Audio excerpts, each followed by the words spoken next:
This guy's a clown, and you know, when the money, I think the money's going to cause problems. Really? I really do. Okay. I really do. Well, they say money is just the magnifying glass. Right. Yeah. You really are. I mean, he got in enough trouble on his own, and we're not talking, you know, big bad stuff. Yeah. There are certainly worse guys out there. Come on, but how many guys do you know in college that were, you know, you were like, this guy's going to be a terrible professional just in whatever business? And you I think all of my eventually grow roommates up. were like that. And you grow but, up. You know, yeah. I'm going to give the kid the benefit of the doubt for now. I don't think he's just going to flip a switch though. Okay. He's going to have some growing pains. I mean, he's a rookie quarterback. Yeah.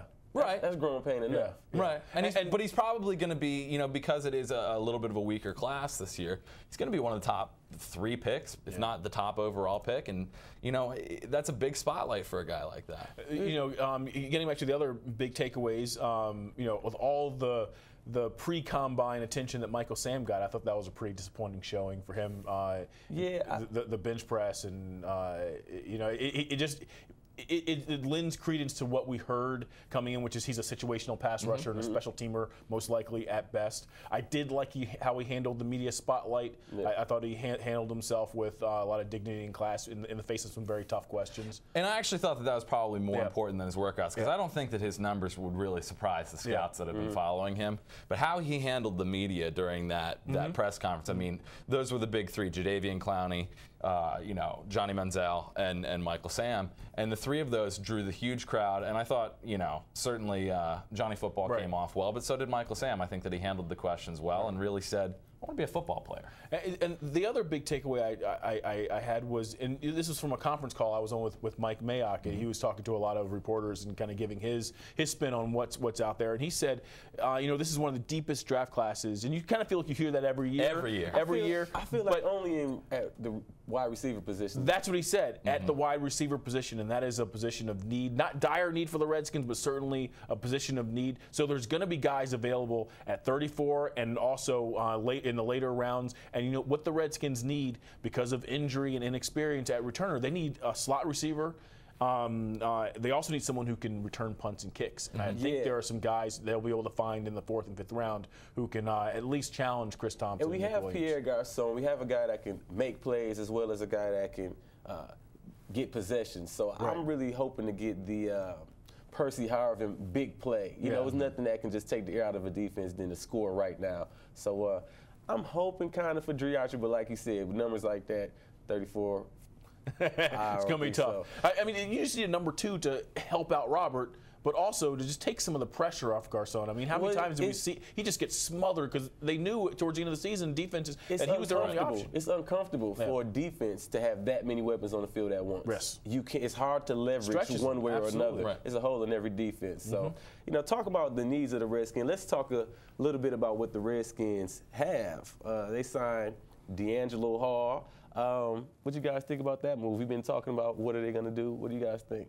Well, I mean, I didn't see the numbers. You know, we can't talk about that on the website. Well, but you did. But you know, I like the deal. I love the move, getting that out of the way early. Obviously, you know, we'll get around to Orakpo, but if they can take care of those 2 needs, they are basically big players in free agency. They know what they have. They know what they can go get. I'm completely comfortable with it as long as they got the 2013 edition of D'Angelo Hall and not the 2012 edition of D'Angelo Hall. And you just hope what you saw last year was not a guy who was playing for his career and for his next contract.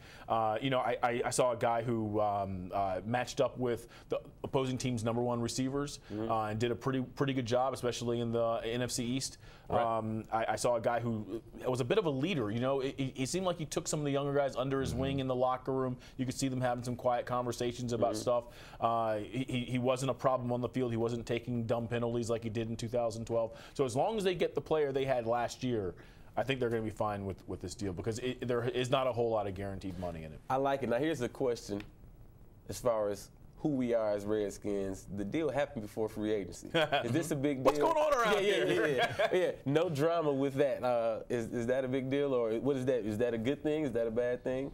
I think it kind of sets the tone for free agency a little bit as well because, you know, when this is a team that has for the last decade, last 15 years, has had a reputation for going outside and spending that money elsewhere. Right. To spend it on their own guy, a guy who has performed. That's different. Right. And regardless of whether he was just playing for his contract, just playing for his career, he earned it, and so he went out and he got paid, and that's it shows a commitment. It shows that he wants to stick around. Shows he believes loyalty. that he's going to be there. Yeah. It's loyalty on both sides. I think it's a good move for everybody. It also sets the market for the Redskins going into free agency. I think now the cornerbacks who are looking at Dan Snyder's with dollar bills signs in their eyes now realize, okay, they got their number 1 or 1.5 cornerback, and maybe that isn't where I'm going to get paid.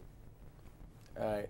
Hey, this week at the Park, brought to you by Audi. I'm Chris Wilson, in case you're just tuning in. Brian Tinsman, Tarik, El-Bashir. Brian? And we would like to invite Redskins fans out to the Stryker Orthopedics Free Joint Pain Seminar Series, which continues here at Redskins Park on Wednesday, March 26th. How are your joints doing?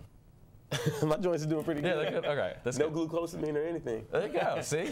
My left knee's a little sore. Yeah, see, well, Tarik will be out here, so you'll see him there. So with local orthopedic surgeon Bradley Boyd, you can register for free today by calling 1-888-STRYKER. Don't miss out on this free event here at Redskins Park. Now let's listen to a quick soundbite by Bruce Allen on D. Hall talking about loyalty. D'Angelo showed a lot of loyalty coming back last year and had an opportunity to make more with another team, but he wanted to stay with the Redskins, and we appreciated that. Very early in the season, he said, I want to be a Redskin, Bruce, so as soon as this season's over, let's jump on it. And there was no doubt that our coaches wanted D'Angelo back, and his talents and his smarts really allow us to do different things on defense, and that's just one of those situations that worked well, that the player absolutely declared he wanted to come back, and we declared we wanted to, and we feel we reached a fair agreement.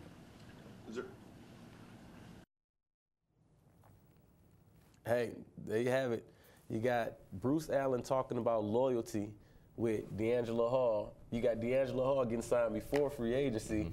You got Jay Gruden in place. You got a new personnel director in Doug Williams. Do you get the feeling that this Redskins team is indeed different, is indeed changing, and will have a positive effect on who we will become in the future?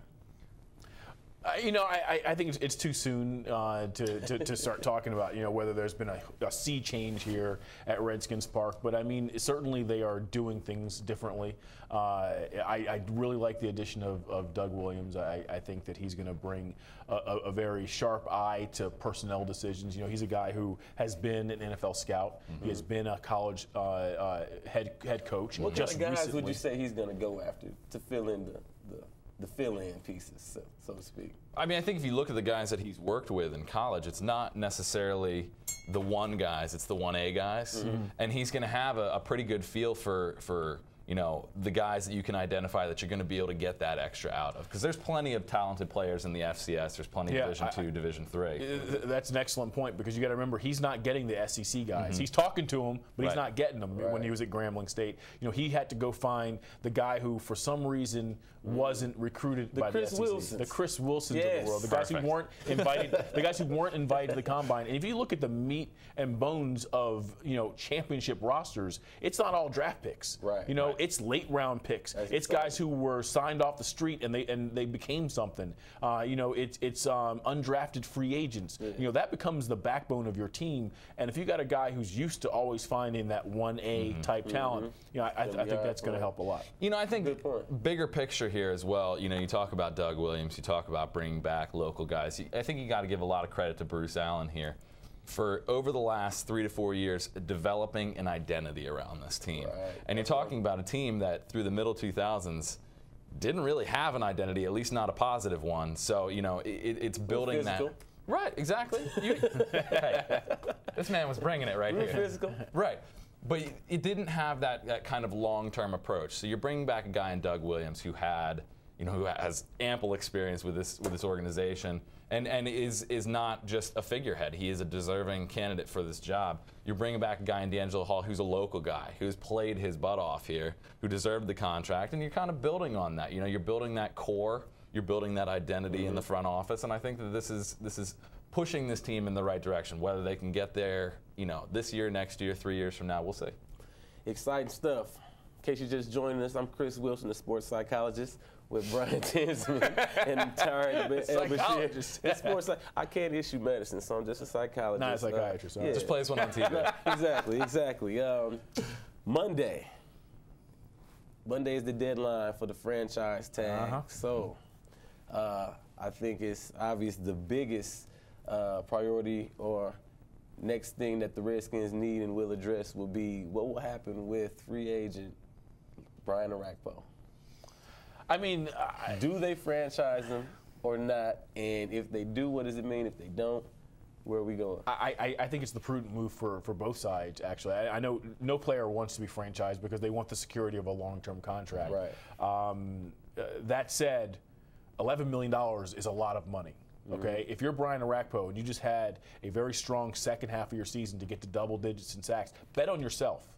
Don't let that ruin. If the team does tag you, don't let that ruin. Your relationship with the team, and bet on yourself and say, look, I'm going to go out and be even better. He's only 27 years old. Yeah. Have a monster year next year, put up 10, 11, 12 sacks, play all 16 games. And you know what? If that major, contract doesn't happen here, it's going to happen somewhere. Right. But I will tell you this, if the Redskins don't apply that tag by Monday, I think he's a goner.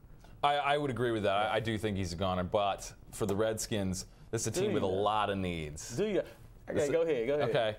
Now, bear with me here, because I know Orakpo's your guy, but this is a situation where I think that they should only tag him if they think they can work out a long-term deal with him. That's what the franchise tag was intended to be. It was intended to be a time saver, basically. Right. Let's get you through free agency, and we'll sign you before training camp. That would be the ideal situation for these guys, because I think that they might need more time. I don't think he wants to leave. Ultimately, does he come back? Do you think? If they don't tag him? Yeah. If they don't tag him, no, he's gone. But if they do, then it probably makes sense. But I think it limits what they can do in free agency. Now listen to this. I agree with you. I think they're going to tag him. We'll know by Monday, but I think they're going to tag him to give themselves more room to try to get something in long term. Yeah. But if they don't tag him, I think that they really have to get something done. And this is why. We talked about 34th pick. Who are they going to get to replace him? Are they going to get a draft pick? Are they going to go get a free agent? Yeah. And I don't want to throw this Jason Worlds from the Steelers. I don't want to throw this curve. I hate to throw this curveball in on you Redskin Nation, but it's talks down south about another guy that might become a free agent. Not going to say any names. Not going to say what team he's a part of. But what are we going to do? Swap stud pass rushers? Now that would be the off-season twist. Wow. I know who you're talking about. A certain guy who wears a star? Yeah, might have a star in his helmet. I'll never say those guys' name in this building. But what true Redskin right here. Can't even say his name. With 34th pick, what are we going to do to fill that void? Look, pass rushers are a precious commodity in this league. But you know what? If you go back and you look at, and this is the one thing when I keep thinking that, hey, maybe they will let him walk and use that money to address a multitude of needs. This team won 10 games when he was on IR for 14 games. Right. Rob Jackson got the job done. He didn't put up double digits in sacks. He put up also a free agent, by the way. Also a free agent. And he was pinch hitting to his defense. You know what? I mean, he got 4.5 sacks, 4 interceptions, played pretty strong against the run. Do you need to commit $11 million to that position, or is it one of those things where it's just kind of that shiny new, To the organization's defense, I believe the reason I believe it's going to be a franchise tag is only because of the injuries. Yeah. So it's like, can he get through a year healthy? We know he can be productive. We know he can be the Pro Bowl talent, but can he get through a year healthy? And I think that they're going to franchise him, and in the middle of that year, depending on how he's feeling health-wise. As long as he's performing as we have seen him perform in the It's past. protection for the team, and that's what you're trying to say. And I think they're going to sign him long. That's just what I think is going to happen. But just remember that this is a franchise that has only ever franchised 3 players since its inception, and the last time it didn't work out so well. It's a new team. We signing guys before free agency. That's true. It's a new day. Own guys. Our own guys, might I add. So, speaking of what I think is going to happen, this is a little curveball before we get out of here. This is going to be hard. It's going to take some analytical talent. Mock draft for the Redskins. Who do you see as taking? Who do you see being available that we can really get, that can really address one of our needs at 34? Well, I'll start off. I mean, one guy I followed very closely down in Mobile at the Senior Bowl was Chris Borland. He's an inside linebacker from Wisconsin. Small guy, didn't put up incredible numbers at the combine, but I go back to that conference call with Mike Mayock, who knows his stuff. He said he's a guy who can be an early second round, maybe middle of the second round type pick. He's just a ball hawk. I mean, every time I look down at the Senior Bowl, he was making a play. I mean, are there more talented players? Maybe, but he just seems like he's the type of guy, small, hard-working, hard-hitting, who could fill that need and kind of, maybe not if immediately step in for fill that void that left behind by London Fletcher, but eventually grow into that role. Big shoes. See, I'm going to take the cop out here. And I'm going to say that I think that this is a franchise that has enough core players in place now that they're going to take the best player available. They have enough needs right now that I think they have to take whoever's at the top of their draft board when they get to that 34th pick. Yeah. I don't think you're going to see them moving around a lot. I'd be Even if shocked you have to leverage them to get what you really want or what you really need. Sure, sure. Because I think if you look at offensive line, you've got to address a tackle at some point. A guy like Jack Muhort from Ohio State, he's a guy you probably shouldn't take him at 34. But if you've taken him in the early 3rd round, I think it's a good pick. He was another guy that I watched very closely down at the Senior Bowl, and he's nasty. He's mean. I interviewed him, and I watched him. I mean, he finished blocks like he meant it. Big guy, smart guy. Was the impression I got when talking to him. 34. Yeah, 34. The number 34 pick is probably a little too early for him, but I mean, they are going to need some help on the offensive line, if not next season, in the near future. Sure. You look at almost every position group on this team, they need some sort of help. So I don't think you could go wrong. Well, sport fans, new team, new ways. Let's listen to a soundbite of the new coach and how he's transitioning to his new role so far. It's exciting. It's a grind. You have to evaluate the players on your team. You have to try to recruit players that are on your team that are free agents. You have to evaluate other free agents around the league. You don't even know who's going to be available come free agent time. And then, of course, the college prospects you have to get ready for while implementing your playbook offensively and getting with Coach Hazlitt defensively in a special team. So there's a lot of work to do, and it's a grind right now, but it's a lot of fun, and I'm fortunate to be in a position.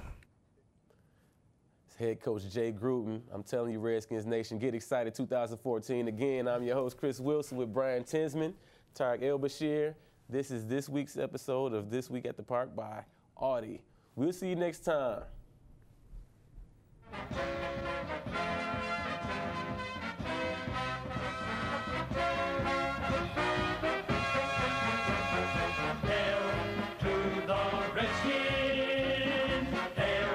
Victory!